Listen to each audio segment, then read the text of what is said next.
A teenage boy finds himself amidst chaos in a city doomed to ruin.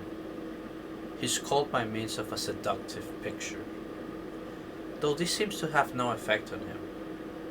Suddenly, in a flash, a female visage appears in the distance, gazing at him. Like a phantom, it looms, calling him to her. Who is this anima? Is this an intuition? Perhaps a call? A vision of fate? This is our very first scene and introduction to Neon Genesis Evangelion. The feminine calls our protagonist to embark on a journey of self-discovery, an encounter with the underworld, with the universal and personal feminine, and the possibility of transformation to adulthood. What's deep psychology? Also known as psychodynamics, it's a theoretical approach to the behavioral sciences and psychopathology, defined by its focus on the relationship between the unconscious elements of the psyche with consciousness and behavior. Its emphasis lays in the study of personality, fantasy, conflicts, psychopathology, creativity, dreams, and functional development. From a practical perspective, deep psychology is applied mainly in the fields of psychotherapy, with the goal of analyzing and integrating the unconscious with the subjective experience of the patient. Through this, it seeks to help the patient deal with psychic conflict, compensate developmental arrest, and achieve personal subjective rectification. So, what's the focus of this presentation? Our intention will be to highlight the dramatic elements of the series, of course, of Neon Genesis Evangelion, focusing in particular to the intricate psychological profiles and dynamics of the various characters involved in it. We shall approach characters as analysons and interpret their behavior dynamics, their motivations, affective reactions, and development. We shall also analyze the more fictitious and surreal elements of the drama using dream and art analysis techniques to understand the symbolical and meaningful messages that the artists try to portray. I shall approach the material from an integrated theoretical approach of modern psychodynamics, and if necessary, I shall explain key psychological concepts in relation to their theoretical creators. I might mention Freud, Jung, Bowlby, Winnicott, Hartman, Kohut, Kemberg, Newman, or Jacobi, and other psychodynamic authors. So, I wanted to focus my chapter 1 on Ikari Shinji, our protagonist. As it's in the case of the series itself, we shall have first approach the artwork taking Shinji as our protagonist, the center of our initial analysis. Even though other characters play important roles in the development of the story and they have their own arcs and subjective experiences, we shall first approach them from the subjective experience of Shinji. So to speak, Shinji will be our analysand. Other characters will be analyzed in their relationship to Shinji and the role they play on his own story and development. So let's talk a bit about Ikari Shinji. He's a 14-year-old teenage boy, orphaned at childhood of his mother. He presents a distant and conflictive relationship with his father. He's introverted, shy, he's socially inhibited, he's sensitive and melancholic. He's insecure about his identity and abilities. He shows a severe difficulty to express his emotions, to regulate them and to recognize them. At the beginning of the series, we find him quite apathetic, with no clear motivations and with any clear signs of motivation at all, right? He also suffers from anhedonia, which is the inability to feel pleasure. He tends to avoid conflict by pleasing others and repressing his frustration. His sense of self appears fragile, diffuse, and distorted with signs of escission. Shinji shows a profound feeling of responsibility and guilt towards other people, which probably relates to his general tendency to avoid intimacy with others. Even though he's still a teenager, we can try to also speculate on a possible typology for him in Jungian terms.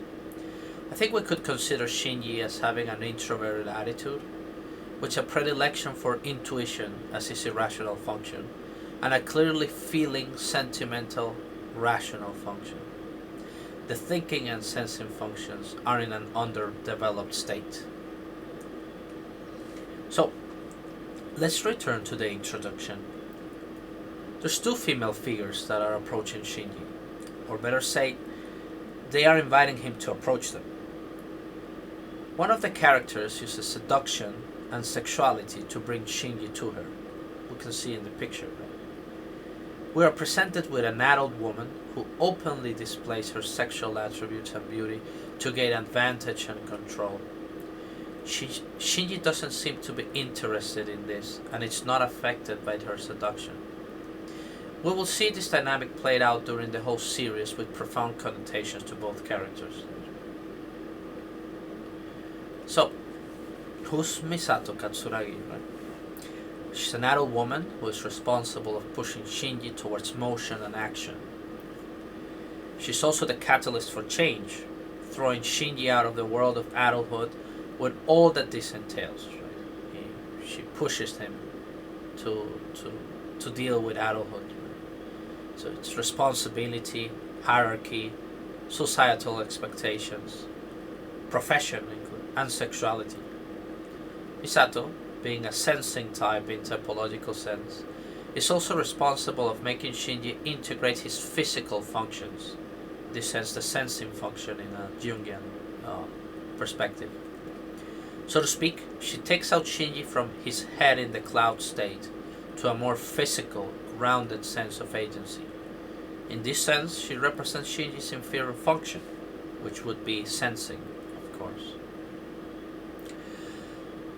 Misato unconsciously also takes the role of foster parent, a guide and an example for Shinji.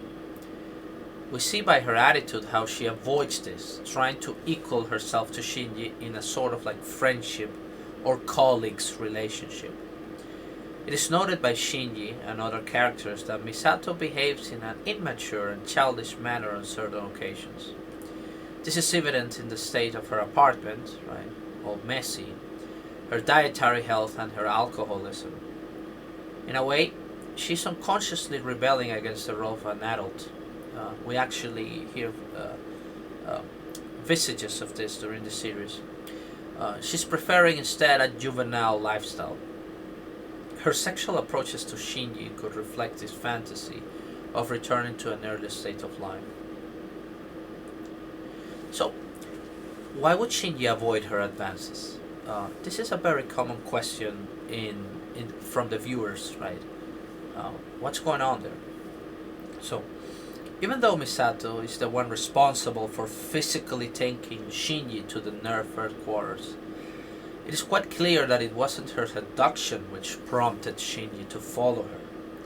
In fact, in the most crucial moment of the first episode, when Shinji is confronted with the choice of piloting or not piloting the Eva, he makes the decision to do out of concern for the life of the other pilot, who we shall talk about later. At the beginning of the series, Shinji is in a psychological state where the sexual relationship with an older woman is not of his developmental concern. Shinji needs a caring, nurturing, protective figure to guide him. This means, of course, a mother figure, in this sense, a maternal function.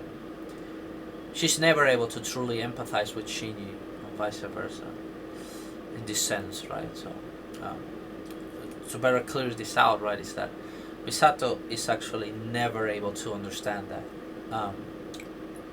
She's never able to act it out. She's never able to empathize with Shinji as a kid, as a child, right? So, a guiding visage, right? Returning to this flashing image at the beginning of the series, this vision serves as the symbolical initiation of Shinji to his journey. It is an image of the unconscious, the guiding principle that will take him to the depths of the earth and the confrontation with his own psyche. We must also consider that Shinji has never seen this girl before, right?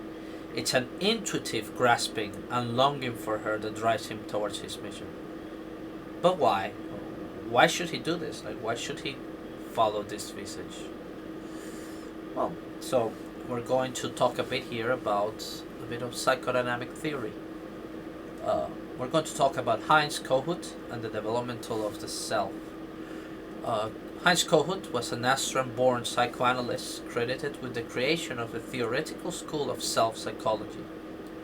His studies on the development of the self and its pathologies form a basis for many of the most recent approaches to the psychotherapy of identity and personality disorders.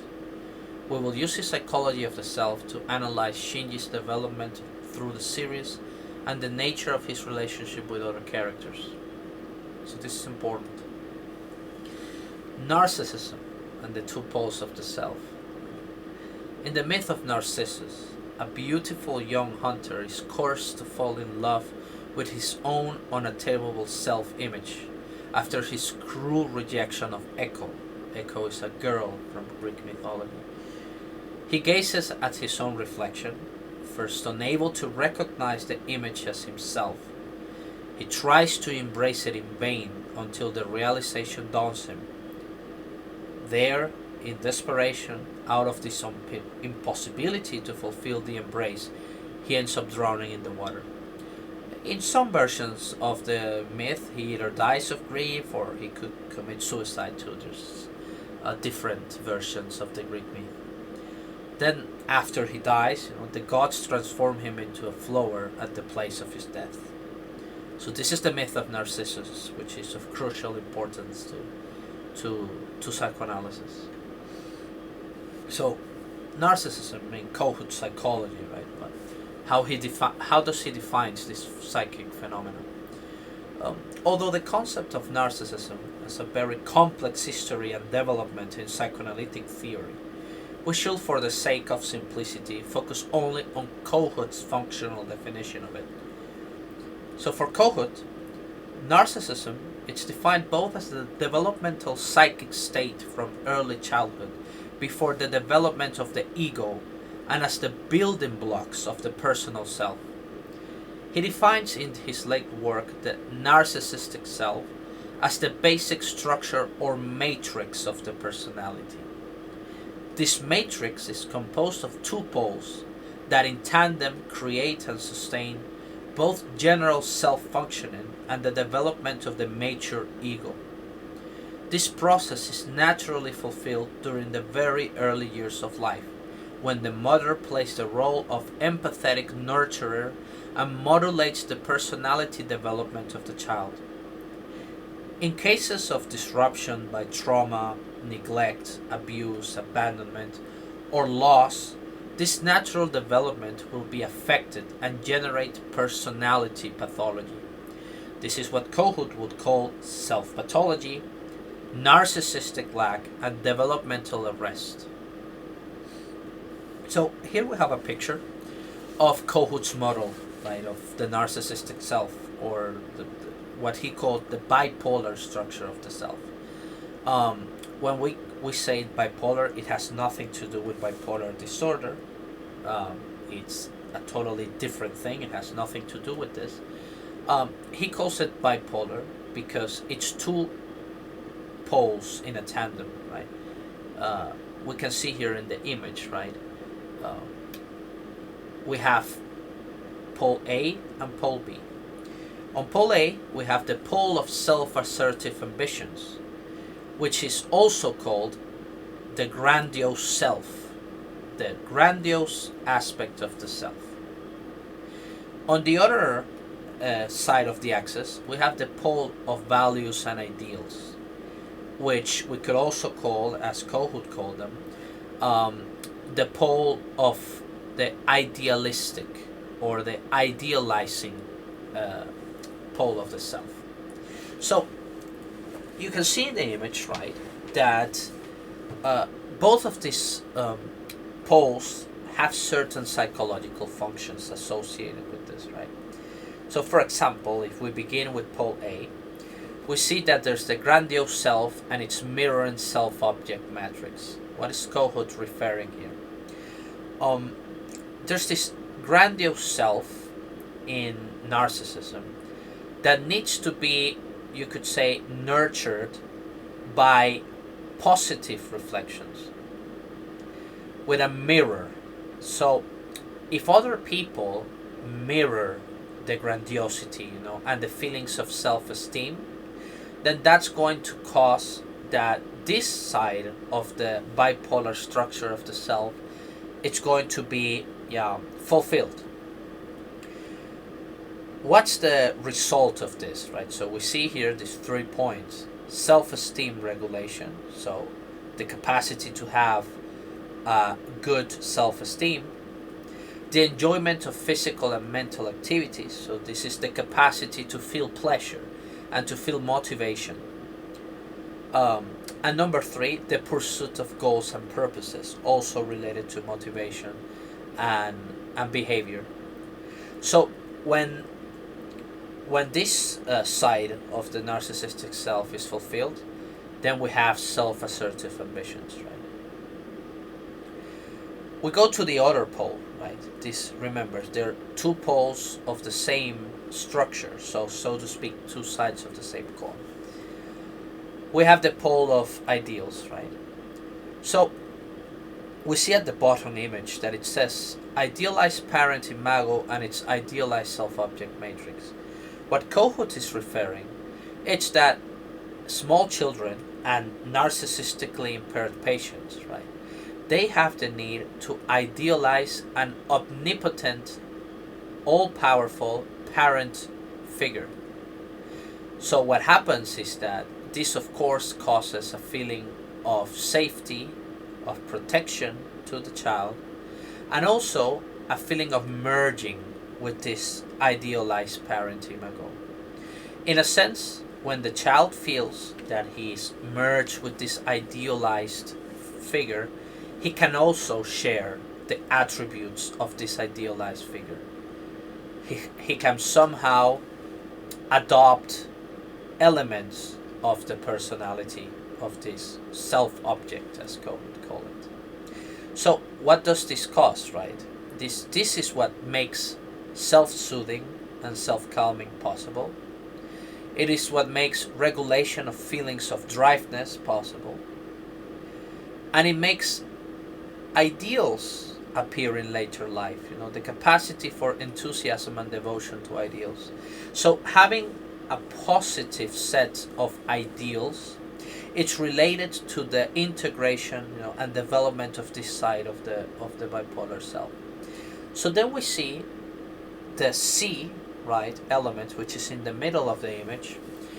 That's what happens when you are able to achieve integration, right, development on both poles simultaneously, right? So then you have, we could say, like the more advanced functions of the self, which are empathy, creativity, humor, wisdom, and the acceptance of one's transience and death. This is, of course, the most difficult to achieve. What you could say it's the final destiny, right, of developmentally speaking, of the function of the narcissistic self. Right? I'm going to focus really quickly on the 3 bottom elements of this image, which are referring to what kind of relationship the person has to be able to form in order to receive satisfaction and development in all these areas of the self, right? So on one hand, we have mirroring transference, which is the possibility of being observed in all our self-grandiosity, right? And that being mirrored by our mothers, or in case of psychotherapy, the psychoanalyst. On the other side of the spectrum, right, we have the idealizing factor, the idealizing transference. That it's that as I was telling earlier, the child needs to idealize a figure, so to be, in that sense, attached to this figure, right, in an idealizing manner. And then the most difficult, which is the point in the middle, is the alter ego or the twinship transference. This means that the person, right, feels that someone else is an equal to them, that someone else is able to understand them because of their similarities, that someone else is a kinsman, an equal, a colleague, an alter ego, so to speak, right? Someone else. And this will be very important on our next analysis, right? So, going back to Shinji, there are several key characteristics about Shinji's biography that must be taken into consideration. Of utmost importance is that he's an orphan. His mother, Yui, died when he was still a small child. The little we know about his relationship with him is that even if she was loving and caring, she prioritized her work as a researcher above her role as a mother. We also must point out that Gendo and his rival attitude towards Shinji, an Oedipus complex nonetheless. In a sense, Yui was more focused on Gendo and her work than in her role as a caregiver. In fact, her accidental death was a known risk that she decided to take at the expense of her son. So we see in Shinji early neglect, trauma, and loss. His father Gendo not only abandons him, but later develops an even more conflicted relationship with him. So this is very important, right? Shinji is an orphan, and he has a very negative relationship with his father. So he is, in fact, right, a very disturbed kid, right? A very disturbed individual because of his very complex personal history. So, what about Shinji's narcissism and his developmental arrest? Considering his biographical context, behavior, and his psychological state as seen in the series, yeah, we can consider that Shinji fulfills the criteria for a self-pathology. So, in Kohut terms, we could diagnose him as that he suffers from a self-pathology. Throughout the series, we will see how Shinji struggles and partially succeeds in maintaining the narcissistic needs of both poles of the spectrum, the one we were mentioning earlier. On the pole of ideals, he will try to integrate the values and roles of Nerve and his role as an EVA pilot. A hero? Yeah, maybe. We will see in his interactions with Rei, Misato, and his father how he tries to emulate them and adapt to their values in his search for personal integrity. On the pole of ambitions and grandiosity, he will come to identify himself with his heroic role and fulfill his desire to be recognized and valued by others. This is really important on the series, by the way. It's quite prevalent, in particular, I think, on the first half of the series. In several episodes of the series, we notice his growing sense of confidence in himself as a result of this. Also making mistakes and risking his and other people's life because of this grandiose sense of self. His sense of identity diffusion and confusion about his sense of self appears as a frequent motif during the whole series. Yeah, we see Shinji all the time questioning his own value, his own identity. Who is he? What is he supposed to do in this world? What do other people think of him? So it's a constant state of struggle for him and of psychological distress. So I want to talk about this character, right? Ayanami Rei. She's the most mysterious and ethereal character in the series, with no doubt. Rei serves as one of the driving forces behind Shinji's intentions and motivations. Although Rei is an amalgam of Lilith and Yui, Shinji's mother, she is able at the end of the series to develop her own subjective human experience and identity. Very difficult, but she's able to. During the whole series, we will witness her struggle to find a solid sense of self and meaning to her existence in relationship to others, constantly fighting against her fear of psychotic disintegration. And with psychotic disintegration, I mean that she literally feels her whole psyche is falling apart, right? I would say she's the most fragile of all the main characters, right? She's the most psychologically underdeveloped and unstable.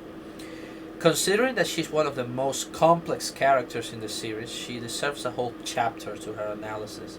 So we'll only focus for now on her relationship to Shinji. So I know she's a popular character and I also like the character a lot, so I'll dedicate a whole video for her later. But now it's not the time for, I think, practical reasons. So what's the role of Rai? What's the role of Rei on Shinji's psyche? So for Shinji, Rei is the ultimate catalyst of his relationship with the feminine. She serves the role of his mother in the development of his own sense of self and the subsequent Oedipus complex and its overcoming. She also serves the role of the alter ego, finding in her someone who he can relate on equal grounds, a twinship relationship. He proves himself to her, rescuing her many times and acting as an heroic figure in front of her. This helps Shinji develop a sense of purpose and of self-worth. Finally, Rei serves as a lover and an object of sexual desire, even though this union is never made true. Of course, because it's unconsciously an incestuous fantasy, right? Rei is literally Shinji's mom. It still helps Shinji learn to relate to the feminine, both externally and internally. At the end of the series, in her role as Lilith incarnated, in the end of Evangelion, the movie, of course, she finally acts as a transcendental figure, giving Shinji the chance to deal with the most profound aspects of the human experience. In Jungian terms, Rei is the perfect figure in which Shinji projects his own anima, right? His own femininity, his own psychological feminine function. So even though Shinji develops other important relationships with women and other characters, Rei seems to be the primal figure in his psychological development. She's the beginning of the journey and also its end, as Lilith. She's the first person he tries to get emotionally close to and partially succeeds. By his efforts to behave as an adult and not as a child, he ends up winning her affection, unconscious on her part for the most time. Rei ends up being the way Shinji resolves the loss of his mother, the first lover, sexual interest, and the final catalyst for his coming to terms with himself and his existence on human society. So, this is the end of chapter 1, and these are going to be the next chapters I'm going to talk about. I'm going to talk about Gendo and the Oedipus complex for Shinji, the role of Asuka Langley in Shinji's psyche, the role of Kaworu in Shinji's psyche, and then at the end I'm going to talk about the archetypal elements in Neon Genesis Evangelion and on Shinji's development and history. Right? So I really appreciate if you give any feedback, if you want any particular videos, if you have any questions. I'm very open to it. I'm looking forward to it, and I hope you enjoy this video. I'm beginning on this, and this is, I think, a project I've been thinking about for various years, and well, I've at last decided to begin it in this very humble manner. So thank you very much. I'm Ronin Therapist, and have a nice day.